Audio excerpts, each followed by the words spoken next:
So you're very welcome along to the postgraduate webinar today.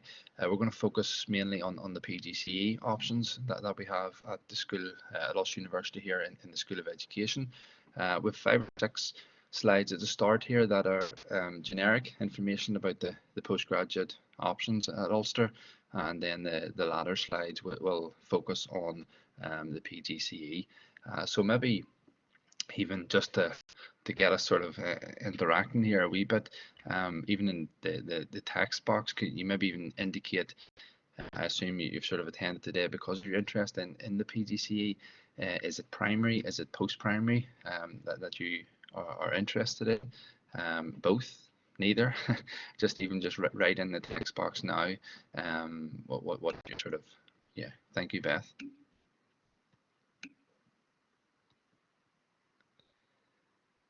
Thank you, Zoe. Rochelle, yeah, well, brilliant, thank you. Good, okay. So, Rochelle, just like you have the question, we'll get to that, the competitiveness of the course, of both courses, whenever we look at how you apply and the process that involves. And then any questions that I haven't covered at the end, please do ask them. So the session is being recorded, and we can therefore use it in the future if anybody to look back over it again. So let's get started. So first of all, as I said, the first 6 slides are generic, and in terms of our postgraduate opportunities here at Ulster, you can see by the graphic on the screen there the sort of benefits, if you like, of undertaking postgraduate study. We do have that flexibility where people can come and do these conversion courses if you do want to change your career.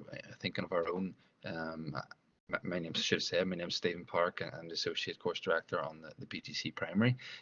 So thinking of our PGC Primary course in particular, we would have applicants every year and successful students on the course every year who are maybe in their 30s or 40s and have decided that they want a career change. And they would have come and done the PGCE and then would have changed their career to being a teacher then. So there is that opportunity there, and I'd encourage everybody to never think that they're too young or too old to change the career. If they have a passion for it, then go for it. That competitive edge in employment, I mean, again, speaking of our own courses, we were recognised there by ETI as outstanding.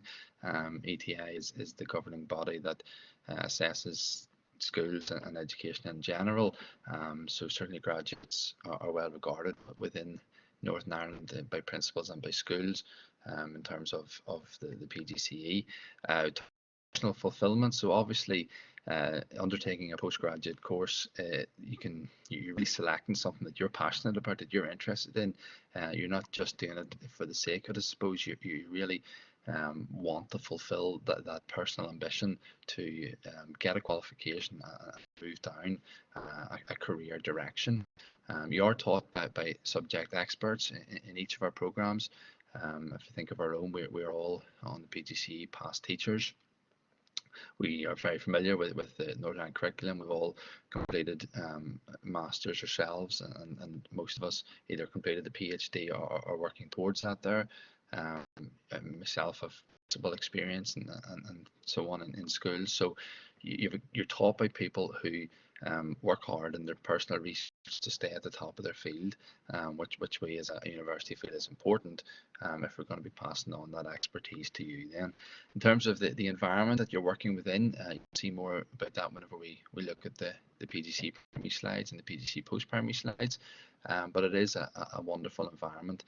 It's a beautiful part of the world, the Coleraine campus up where I'm based most of the time, obviously up near the north coast.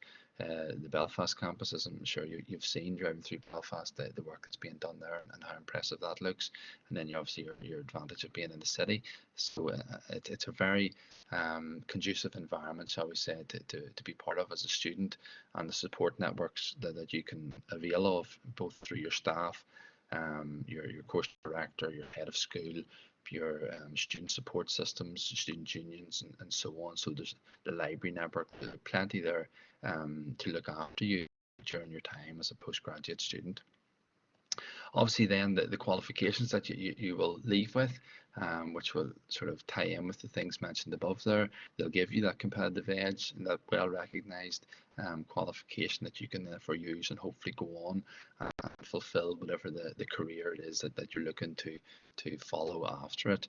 And we do have great links with industry bodies and employers. I mean, that goes well beyond just what we're going to talk about today in terms of the primary and the post-primary PGCE.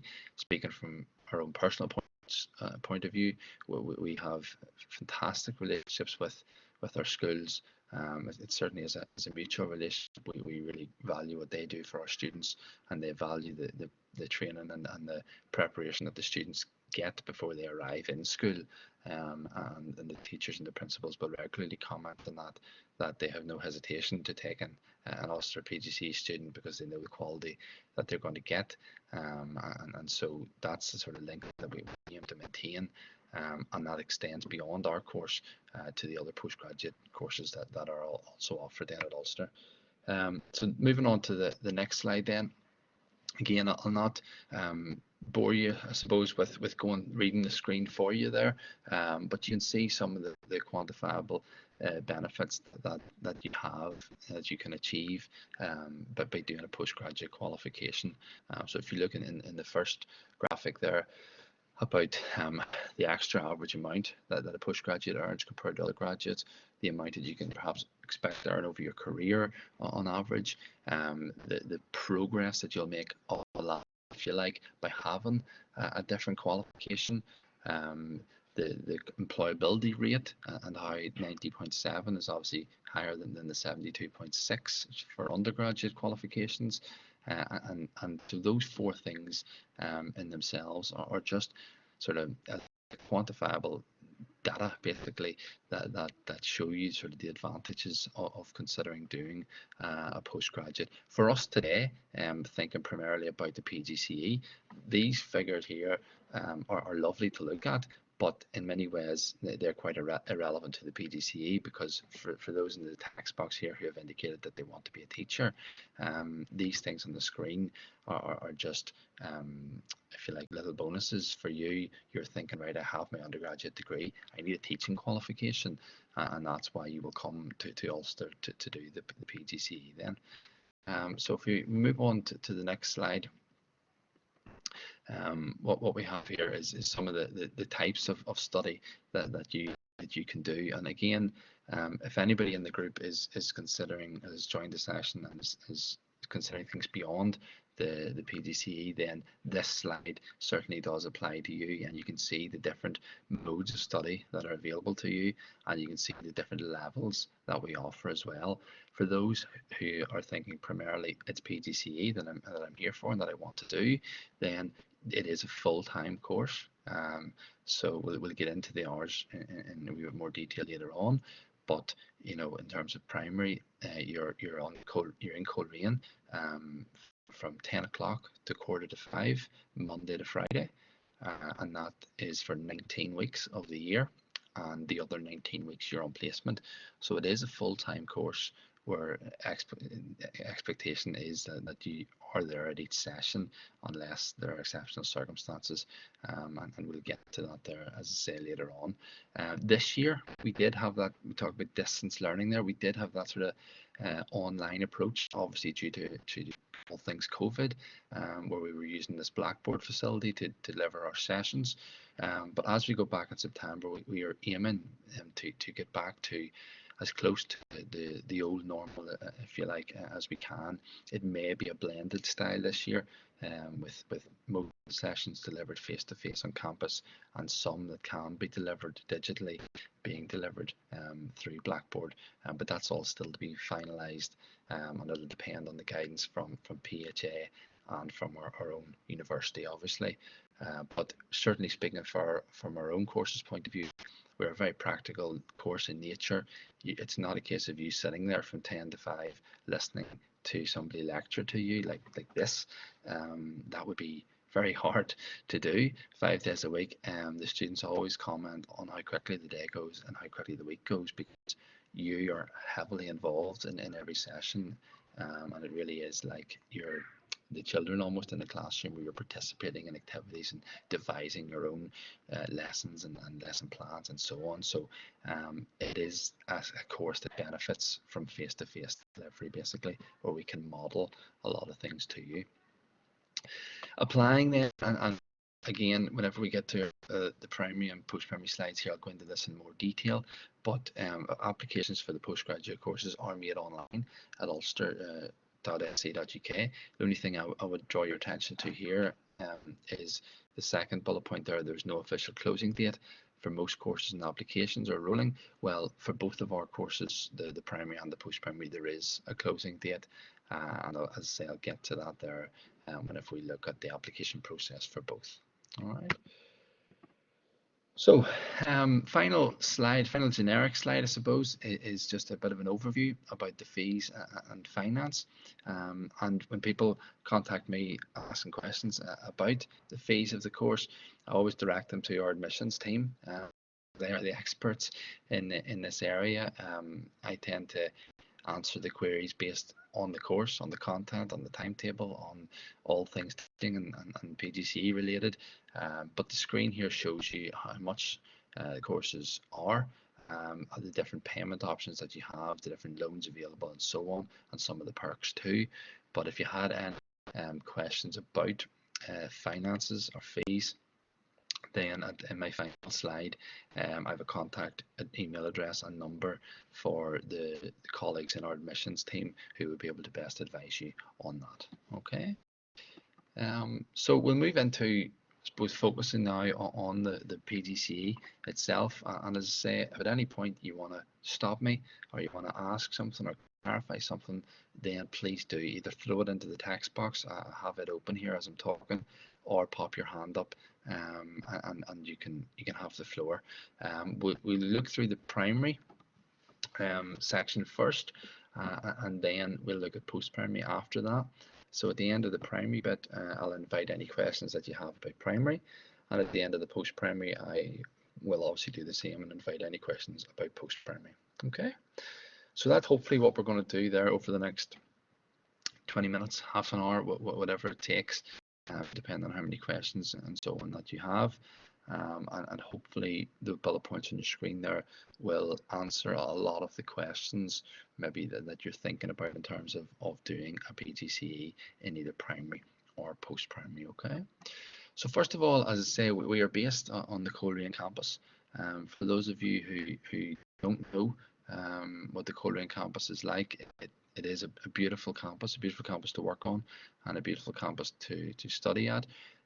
In terms of obviously its location, you're right up here on the north coast, you know, obviously near the coastal towns there of Portrush, Portstewart, but you're on the north coast side of Coleraine as well. But one of the main advantages is the university train station is right outside the campus there. So if you are travelling by train from Belfast or from Derry or whatever, you can just get out of Coleraine and then switch over and head towards the north coast, and you get off at the next station then, which is the university stop. So very handy in terms of getting to the campus. The campus itself has undergone a lot of work over the last few years. I mean, I'm a PE enthusiast myself, and the sports hall that we have is fantastic. I very much enjoy delivering our PE sessions in it each year. You're absolutely blessed with the resources that you have there in terms of the size of the hall and the equipment available to you for gymnastics, dance, games, athletics, for everything. And there's a gym upstairs in it, a very good gym as well, with sort of concession rates for students and staff. And then you have your change of facilities, and you have a sauna and steam room as well within the sports hall. So a wonderful asset to the campus. We also have a lovely roaded walk as well around it, which students find very nice to do. There's a 5K park run built into the campus. You've also got all your sports pitches and playing fields that you can see maybe on the first little picture here. The library itself, you've got a students' union. You've got the little promenade with a couple of shops and your hairdressers and so on off it. So a lot going on in your cafeteria as well. So a lot going on at the campus. And as I say, for those who haven't been there, it is a lovely place to study at. In terms of our expectations then for you as PGCE students, and we're thinking primarily here of primary, well, yeah, for both, but I'm talking from a primary point of view in particular, given my position on that course. It is a professional course, and therefore our expectations of you are to be that professional. We treat you as young teachers really from the day you start, and it is a wee bit different than undergraduate degrees where rightly or wrongly perhaps some students might come in after the time of the session has started and you know maybe have to be somewhere here and there, you know, to leave early and so on. We try to encourage you to treat it as if you are a teacher. You know, there's no bell in the classroom or anything. It's not that bad. But you know, if the class starts at 10 o'clock, we would be saying to students, make sure you're in for a quarter to 10, maybe 10 to 10. You're talking to your friends, you're relaxing, you're finishing your coffee, whatever it is, and then at 10 o'clock, myself or my colleague start the session, and therefore, you know, it's expected that you're there the same way you would be in a classroom, where if the class day starts at 9, you know, obviously you have 30 children in your room, you can't be just walking in at 10 past 9 and apologising to the children that you were late, sort of thing. So we have that professional expectation on our students. It is master's level. So 2 of the modules are at level 6, 2 of them are at level 7. So your academic writing is facilitated and assessed at level 7. So that's the level that you're working at there. We focus on the GTCNI's core teaching values. You can see them on the right hand side there in the pink box. Those are the things that we are looking for right from the application process. So as you apply and as you come to the 2 stages of interview, which we'll talk about shortly, we're looking for those qualities in you. We're looking to fine-tune and develop those qualities in you across the year, because our whole course is built on the GTCNI's values, and it is obviously endorsed by the GTCNI and DE. And that potential there to be outstanding teachers is what we're looking for as well. We want to see right from the start, you come in and do your storytelling presentation, who can light up a room, who could be put in front of a group of children and they would inspire and motivate those children, who has a passion for working with young people, who has creative, good ideas. Those are the things that will make you an outstanding teacher. We strive ourselves to be an outstanding course, and then that's what the ETI, you know, recognized it as. The outstanding is the highest grading that you can get in an ETI inspection, and we were awarded that 2 years ago, I think it was, in our last inspection. So that's where we challenge ourselves to stay at that level, and therefore we challenge our students to reach that level as well, are passed out into the profession then. So if we narrow the focus a little bit to primary in particular here, and that's, I suppose, to say where my expertise lies and where I can advise you best, the quote on the right hand side there is really what we're trying to do. We try to use research and practice-led support to encourage, and you look at the qualities there, creative people, dynamic people, innovative teacher leaders, who can collaborate therefore within a diverse university community and achieve the best interests of children and young people.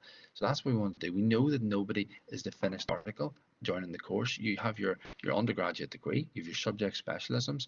We want to teach you how to be teachers, and we want to take you by the hand through the year and guide you in that and model things to you. And you will learn so much on your placements. But we need that. We need to see that in our students. We need to see the commitment. We need to see a work ethic. We need to see people who really have a passion to be teachers and have a real desire to help young people to learn. And that's what we're looking for, and that's what we want to develop in our students. And we call it teaching practice for a reason, because as you go into placement, you're practicing the skills that you have been taught by us in your Coleraine based workshops. Okay. So first of all, just to give you an idea of the content of the course, Primary, for those who don't know, is divided into 3 key stages. So we have foundation stage, which is on the next slide, and then that's P1 and 2.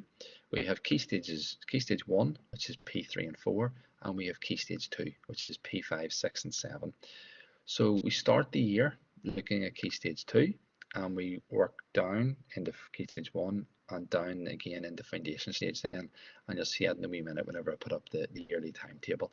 That is the big picture of key stages 1 and 2, and that's taken from the curriculum document.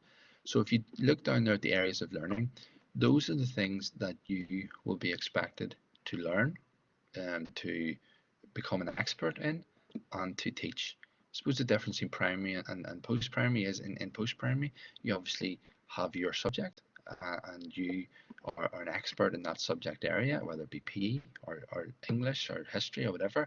In primary, there's an expectation on you to be able to deliver all areas of learning on the curriculum. So if, for example, like myself here, music was never a strength of mine, but obviously in my own teacher training, I had to learn how to teach music, and I had to improve my own ability to do that so that I could deliver the curriculum for music, which is within the arts there, to the children under my care. So the arts is music, drama, and art. Language and literacy is what would have been English back in whenever I was in school. Maths and numeracy is obviously maths. PMU is that subject that's changed its name over the years. It was PSE, PSHE, DMU. It's basically associated with helping children develop within themselves and develop with others. So the social, emotional, personal development. PE is obviously physical education. You know what it is. The world around us is another umbrella subject that encompasses history, geography, and science. And then RE will often be dictated. There's no guidance in the curriculum book for RE, but there is guidance in terms of how RE needs to be delivered, but that will often be dictated by the school and by the sector that you choose to work in, whether it's the maintained sector or the controlled sector or the integrated sector. Okay, we have 2 members of the staff who are responsible for the RE. Father Raymond, who is a priest, and he takes those students who seek to take up employment in the Catholic maintained sector.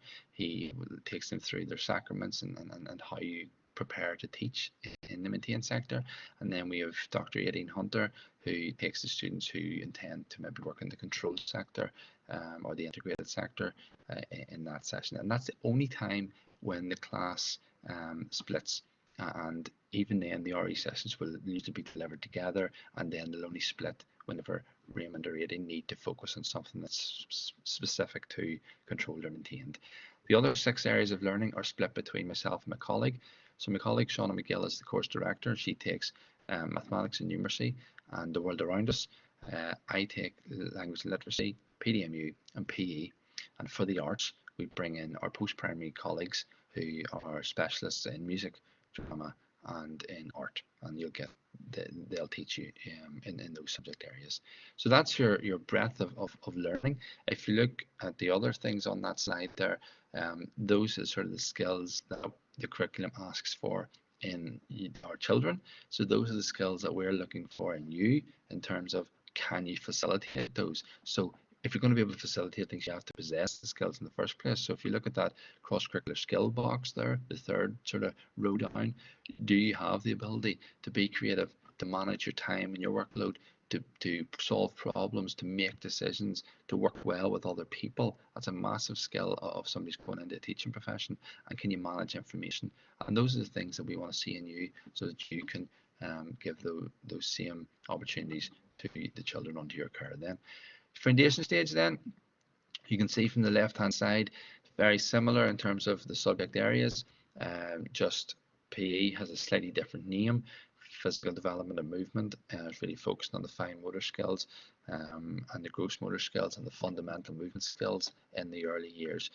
And the only difference there is we'll always also do a session, or more than one session, 3 or 4 sessions on play-based learning, because it's such an important component of foundation stage to teach you how to teach play-based learning and to move away from the idea that in case anybody had it, that play is a free for all. Just go and play with whatever you want, boys and girls, and I'll see you in an hour. Couldn't be further from the truth in terms of the amount of preparation that has to go into setting up play, what you'll be doing during play, and then how you reflect on the play. So we teach you about that in particular whenever you come to foundation stage.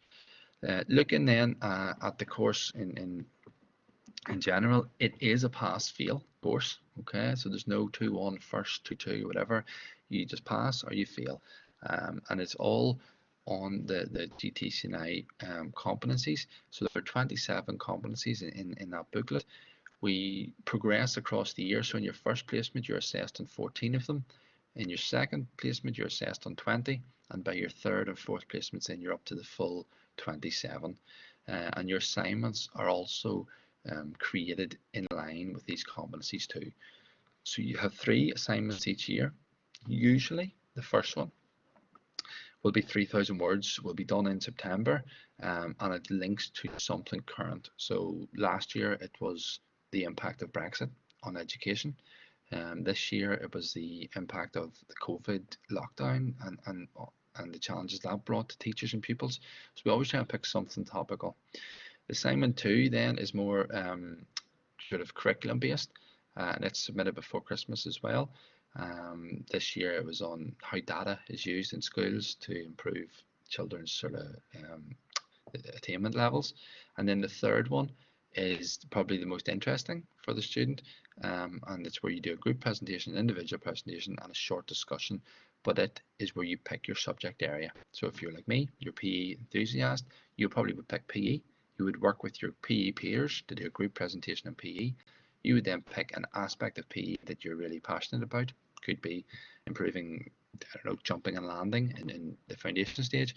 You would do an individual presentation on that and how you would improve that. So that's where you can really specialize and do something that interests you.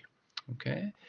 Looking then at the year, now I say this is a standard year, and that's why I've included the 2019-20 timetable on the left hand side there. Last year, this year that we're just finishing, was slightly different because everything was moved around due to COVID. But let's consider a normal year. You can see there you start with us at the end of August.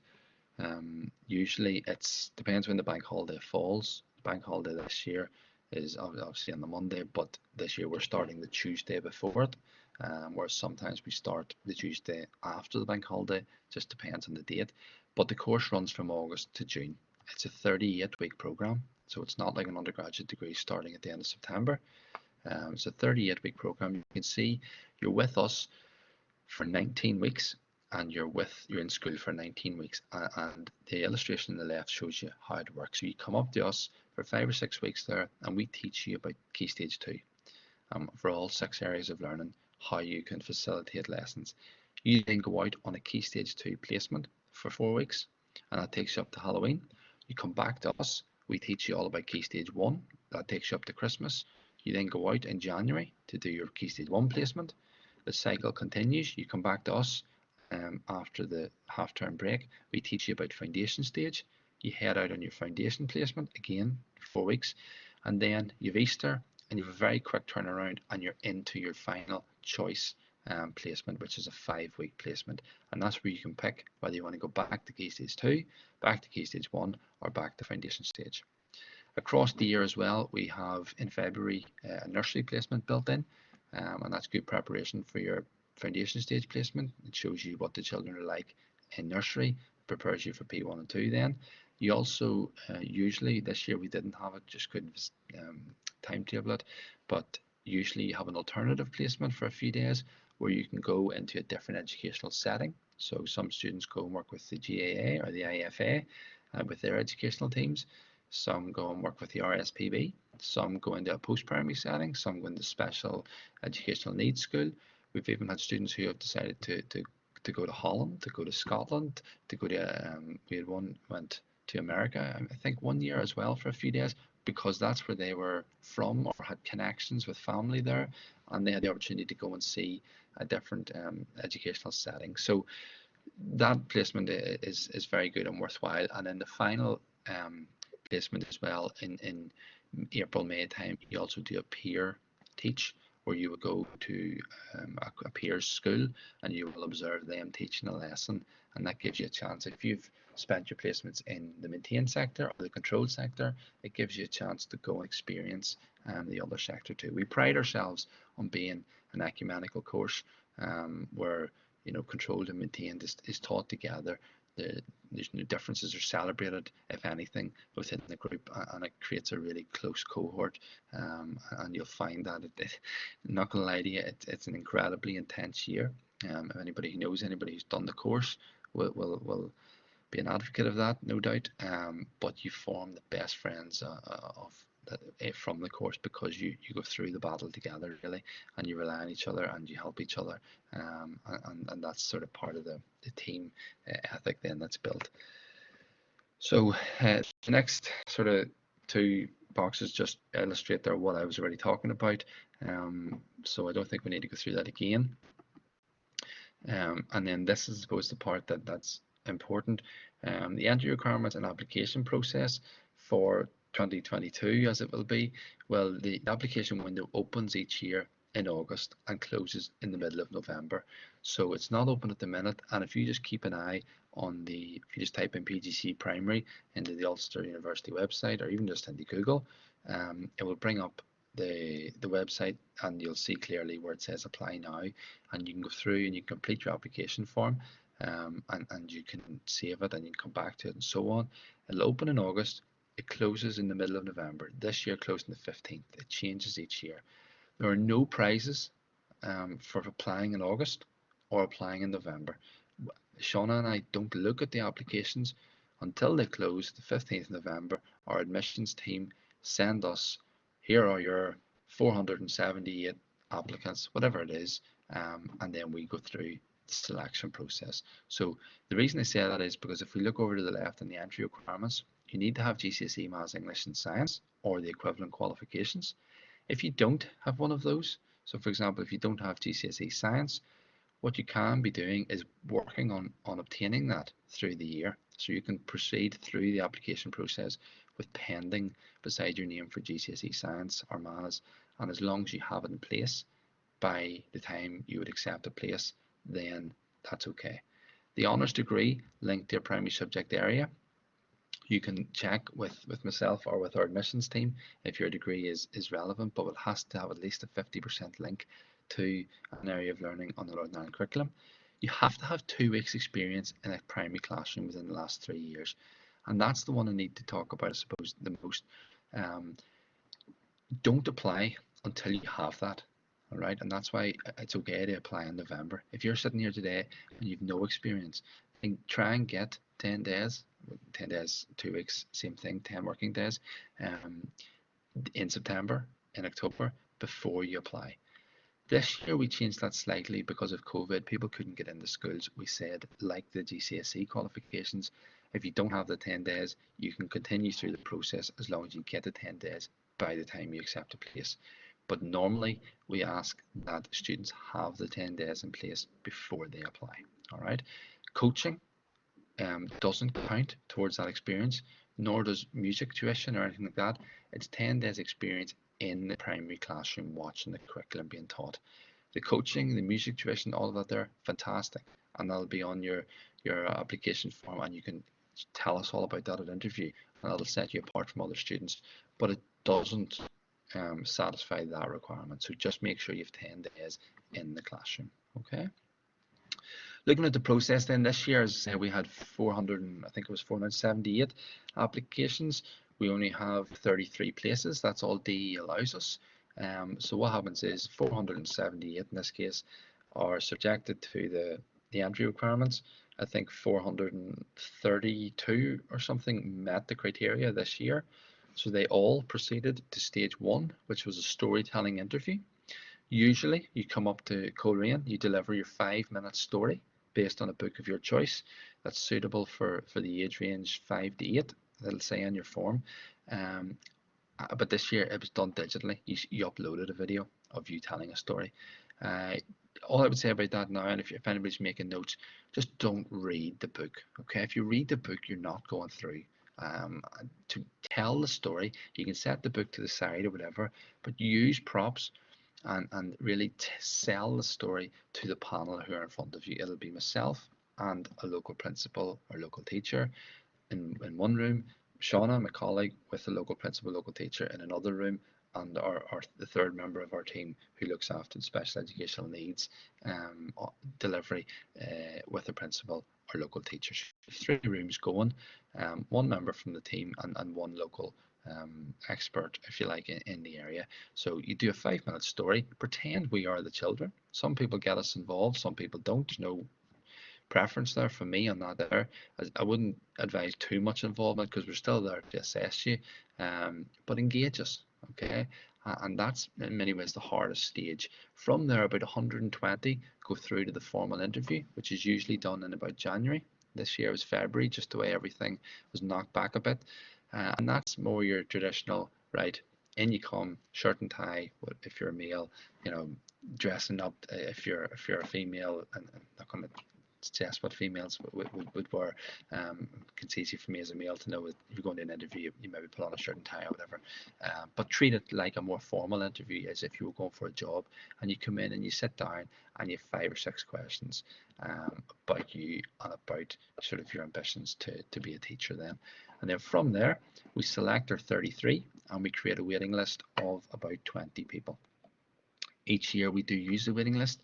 We're on number 7 of the waiting list this year already, just because one thing or another, people circumstances change and they can't take up a place or whatever. So the waiting list, if you are on a waiting list, don't think, oh goodness, I've no chance. You might get that opportunity still. And candidates then will be informed of their place before May. It's whenever DE confirms. We'll probably send a letter to you in March to say, well done, you're in the 33, but we can't officially say it's definitely an offer until DE confirm that we have 33 places. Any questions at this point? I see Michelle has put one in there. Any questions about the primary PGCE?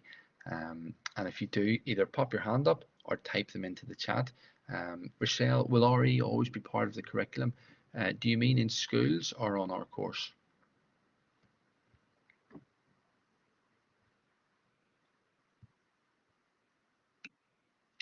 In schools, yes, it will be. Depending on the school that you're in, as I say, it will depend on the amount of RE that's taught. If you're in the maintained school, it will be there will be a lot of RE taught, and RE is probably I hope I'm not speaking out of turn, but it's probably carries a higher priority than in some controlled schools. But that's just the nature of it in preparation, especially in P4 and P7 for the different sacraments and so on. In an integrated school, you'll find that RE is usually taught whereby the children can experience different beliefs and different practices, and then have the opportunities as well to separate into their groups where required. And in a controlled school, usually, speaking from my own experience teaching in the controlled sector, we would have had the 4 local ministers who would have come in at the end of the year and facilitated like a little RE inspection, where they just would have basically checked that RE had been taught that year. So there are different groups out there who come in and like bring in like Bible time booklets and so on to help teachers deliver RE, and then obviously assemblies as well. You would have an RE message through it. So while it's not named on the curriculum in the guidance in the Golden Book, there's no guidance in terms of what's taught. You do have the statutory RE requirements that schools therefore have to teach it in whatever capacity they and their governors decide. Okay. Any other questions?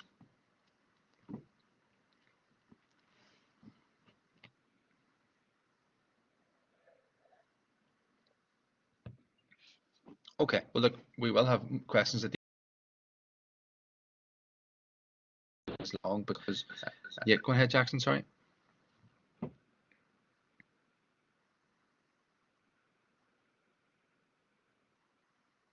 I can't hear you, Jackson. I'm not sure if you're asking a question or not. If you are, throw it into the chat there. Post-primary won't take me as long as I don't claim to be an expert in it. I can give you the generic advice for it, go through a similar sort of program as we've just gone through for primary there, but at the end I'll direct you towards who would be best to speak to, because as you'll see here, post-primary is very individualized in terms of if you have a particular subject area in mind, then you're better contacting the person who's responsible for that post-primary course. So similar, well, first of all, the range of subjects that we offer. So on the screen there are the post-primary options that you can study at Ulster. And the DE have it set up in such a way that there's no competition between Queen's and Ulster. If you want to be a maths teacher, you go to Queen's to do your PGCE. If you want to be a history teacher, you go to Ulster to do your PGCE. Okay, and that's just the way it's set up, and that probably helps us maintain good relationships between the institutions as well.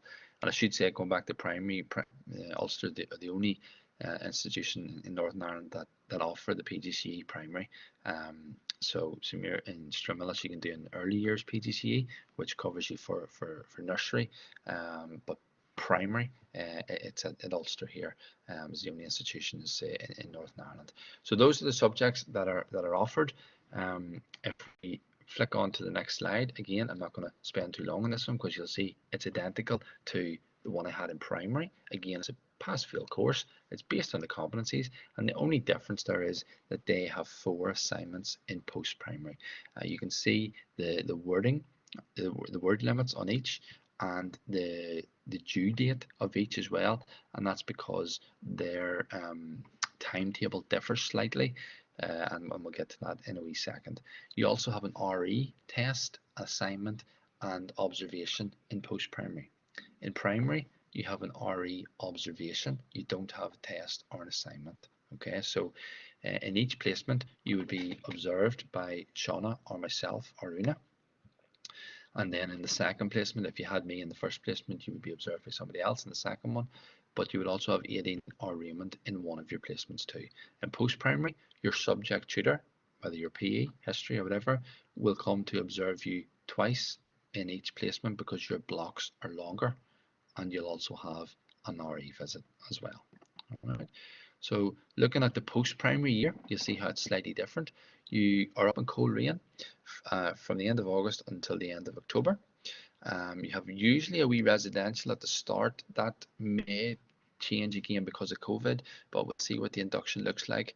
Then you have some time in primary as well within the first block, and then your structure of your post-primary course is you will have sessions each week where you are with all of the post-primary students. So those are the generic plenary mixed groups. Okay, and then as you see down there under the 6 weeks in School of Education, you'll also have your subject specific workshops and your subsidiary classes. So that's where, if you're an HE student, you will then go to your HE group and you will obviously have your subject specific teaching. So the generic sessions are for generic things like your differentiation, your special educational needs, all those sorts of things. And then whenever you go down into your subject specific classes, that's when you really learn about the content of your subject area. Okay, you then go out on placement from the end of October until the end of January, so the Christmas break is in the middle of your placement, and that's in a non-grammar school Key Stage 3 class. And you can see there that you'll have visits from your subject tutor, and you'll also have support from whoever the designated teacher tutor is in your school. You then come back to Coleraine, and you have 5 weeks up in Coleraine where you do specialist days in the categories mentioned there, and you're prepared for your grammar school placement. And then your second 12-week placement begins, and that's in a grammar school this time, covering Key Stage 3, 4 and 5. Same number of visits, same idea in terms of the teacher tutor support, and then the final thing is you have an optional 3-week placement, and it is optional in a special school because post-primary finishes a couple of weeks earlier than primary. If you're in post-primary, it's a 36-week course, so you have 12 weeks in Coleraine compared to the 19 in primary, and you have 24 weeks in schools compared to the 19 in primary. So you have 5 weeks extra in school, 6 weeks less in Coleraine, or 7 weeks less in Coleraine. Okay. Did I do the subsidiary subjects? I don't think I did subsidiary. see where it is here. I'm not sure where the subsidiary options are. I must have deleted that graphic. But in addition to, you would have seen subsidiary mentioned there on one of the slides. In addition to your main subject, you can choose to study a subsidiary subject as well, and that's where they're still being finalised and they're reviewed and slightly amended each year. But that's where in the past people could have focused on the likes of special education needs or even RE in more detail, or perhaps like drama, or physical health and well-being or something like that. So you could have done your main subject in, maybe it was PE, and then you wanted to do a subsidiary in drama, or subsid in special educational needs, and basically all it meant was as you graduated you then had that extra string to your bow. So as you're going into interviews and so on, you were able to talk about more, and you were able to put yourself forward, if you like, for more positions in schools because you had extra qualifications basically. An honours degree in the subject area that you want to teach is a minimum requirement in terms of your application. So that has to be a 2.2 or higher, which is the same as primary. The only exception is technology there, and they have a sort of broader breadth of in terms of what they accept. Again, you need GCSE Maths, English and Science. The knowledge and interest is slightly different, the experience in schools. You need to have some experience. Now the courses themselves, the subjects will say if you need anything beyond the standard. For most it's 2 weeks like us. For some they don't ask for any set period of time, just that you have experience. And for PE they ask that you have quite a lot of experience, and that's 24 weeks.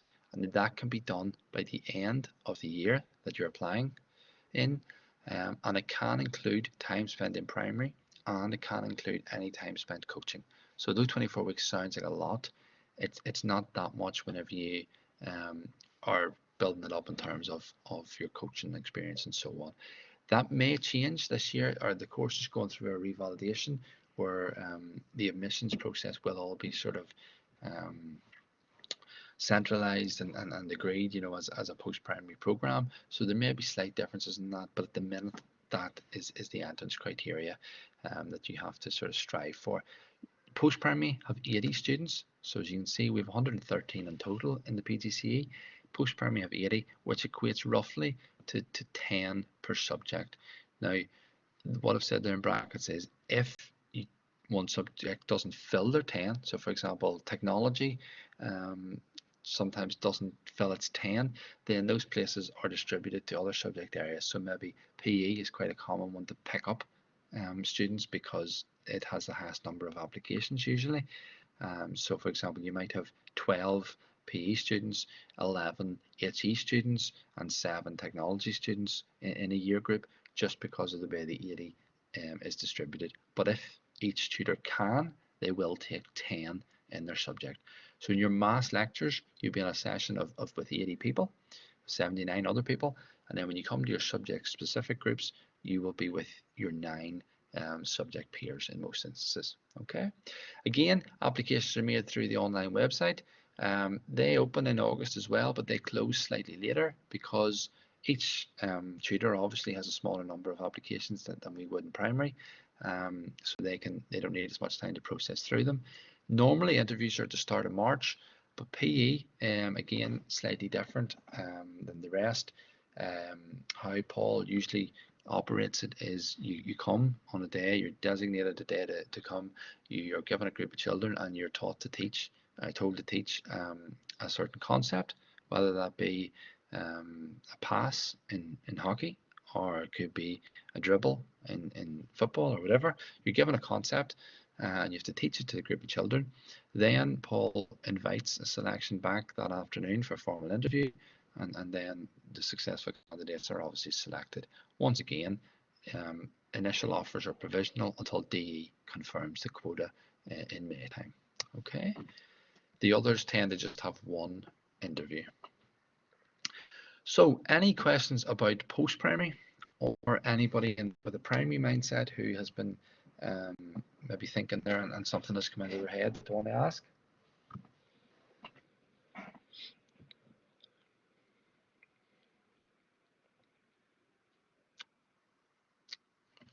Okay.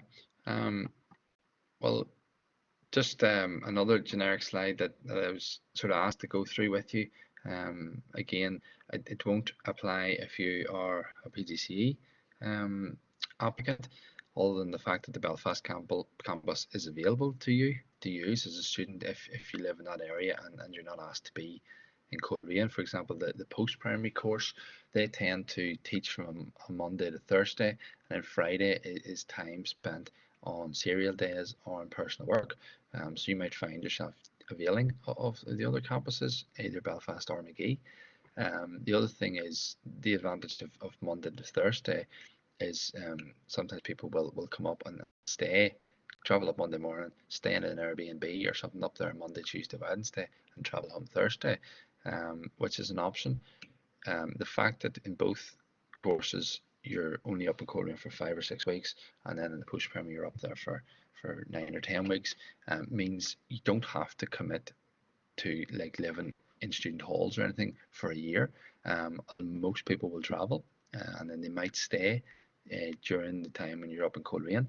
Your placements, should have said this, you supply a list of schools whereby you whenever you're offered a place, our admissions officer writes out to you and you give her 6 schools, and we try to place you in those schools as far as possible. So if you live in Portadown, you maybe put down 6 schools in the Portadown, Lurgan, Craigavon, Banbridge, whatever area, and then you're hopefully placed there, which means that you can stay at home during your placement blocks.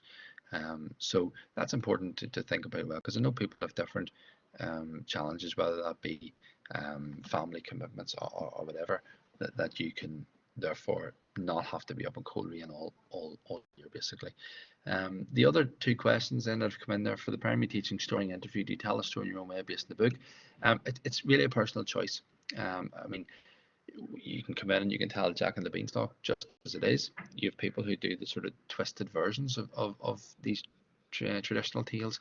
For example, like the Big Bad Wolf, where it gets to the end and Big Bad Wolf was never trying to eat a pig. He was just had a bad cough, and that's why he kept blowing houses down. So it's really up to you. There's no, what I would say about the storytelling interview is the story is important, yes, and there are 5 marks allocated to the choice of your story, but the other 35 marks available is you. You could come in and tell a story that I've heard 20 times that day already, but you could just light it up and you could completely engage the panel with your props, your resources, your delivery, your non-verbal language as well. So it's you're more important than the story, whilst the story is still important, if that makes sense.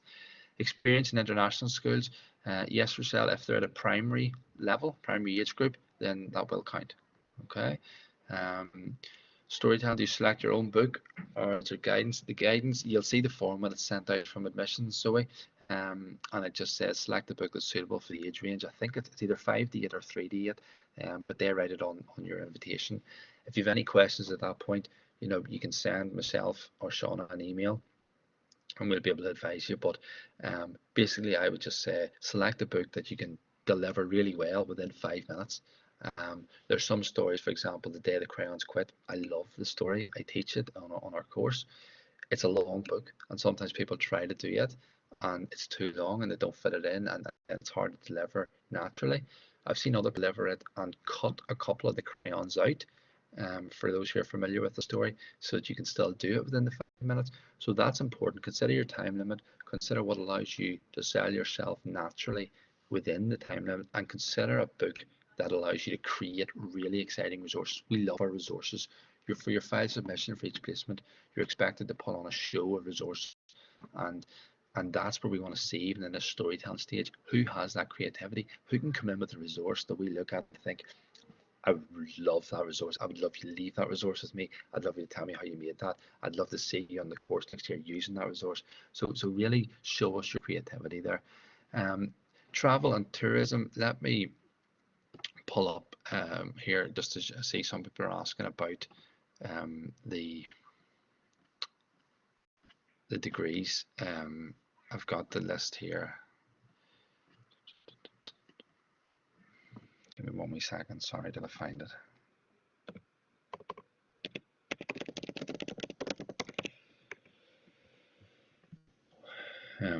Okay, so just for those who are asking about the degrees, I'm not telling you anything incorrect. And the one thing I would say for Sarah Louise and for Jackson, who are both asking here, that we review this every year. So come July, the end of July, Sean and I will talk to each other and we will say, you know what, let's add this, let's add that. If there's a degree we're not sure about, we'll ask you to send us a breakdown of your modules, and then we'll obviously be able to look at it and see if it does work. At the minute, unfortunately, Sarah Louise and Jackson, travel and tourism is currently not accepted, okay, and neither is psychology. Now, we will be looking at those again. I can see the merits of both, you know, and we will be looking at that to see whether the likes of those degrees will be added to the list this year. I only have about 20 degrees there that aren't accepted compared to about maybe 80 or 90 that are. So we will be looking at those, as I say, come the end of July. So Sarah Louise and Jackson, if you want to contact admissions in August when it opens and just say, has psychology been added to the list of relevant degrees this year, then that would be a good idea. Zoe, history is accepted because it's obviously a clear subject area on the Northern Ireland curriculum. Okay. Yeah, Rochelle, my email address is coming up in the next slide. Beth, if you're giving them, if it's under 5 minutes, I suppose that's okay, Beth. As long as it wasn't like 1 minute, you know. Otherwise, we'd be sort of saying you didn't use your 5 minutes to sell yourself. So you've got 5 minutes. It's a bit like a Britain's Got Talent edition sort of thing, you know. Take the time you're given and showcase yourself within it. So I would say you probably will use your 5 minutes. Even for the most simple story, you think of a Three Little Pigs or whatever, you still find that by the time you go through it, you know, it does take you 5 minutes. Looking at the screen here then, just the last couple of slides, in terms of COVID-19, I said that earlier, so I'll not go into too much detail here. The things are still being agreed in terms of what is going to happen next year, and we'll be taking advice from those above us and from PHA, as I say, and we'll do whatever we can in terms of keeping the students as safe as possible while still achieving that balance of delivering the course as effectively as possible as well. And then that's the slide there, I suppose, and feel free to take a picture of the screen if you want. The only thing that's not correct on that screen, the two links, purely because the courses the application hasn't opened yet for next year. So obviously, instead of that being 2021-22, that link will have changed slightly. It'll obviously be 2022, 23, and the number at the end might be slightly differently. It doesn't matter. If you type in PGCE Primary, Ulster University, it'll take you to that link. Same with post-primary. Wenley is our go-to in terms of admissions support for primary. So if you're interested in primary, keep her email address there. Any admissions related inquiries, application form related inquiries, go to her. Any questions about the course, how it's delivered, how it's structured, and so on, come to me, and I'll be able to help you there. If Wenley doesn't get back to you, which she always does, Martin is the admissions manager, and then Sean and myself, as I say, the course director and assistant course director on the team. Post-primary, Martin Smith is still a go-to man because admissions look after both courses. Paul McFlynn is the course director for post-primary, but if he is for PE as well, so if you're here and you're interested in PE, then he's a great person to contact. If obviously you're interested in any of the other subject areas, then just go on to the Ulster University website, post-primary PGCE, go into history, go into HE, whatever it is, and you'll see the course director's name and contact details there, and you can fire them an email and you can ask any other questions that you have that I haven't been able to answer today. I appreciate it's 1 o'clock, and I know we were due to finish at 1, from 12 to 1, so are there any other questions before we stop the recording and bring this to a close? Okay, well, if there is anything that comes into your mind, as I say, you have my email address now. Just fire me an email. You can even say at the start of it, hello Stephen, my name is whatever. I was at the postgraduate webinar, so they know what you've received from me, and I don't go over everything again that you don't need to hear. But if you need anything between now and when the application window opens or during the application process, just contact me via email and I'll be able to get in touch with you. If it's something complicated where you have a lot of questions, I always say to people, put a contact number in it and I'll be able to phone you back. I find it so much easier to talk through things with people than trying to convey answers in an email. So just keep in touch. All right. Thank you, folks.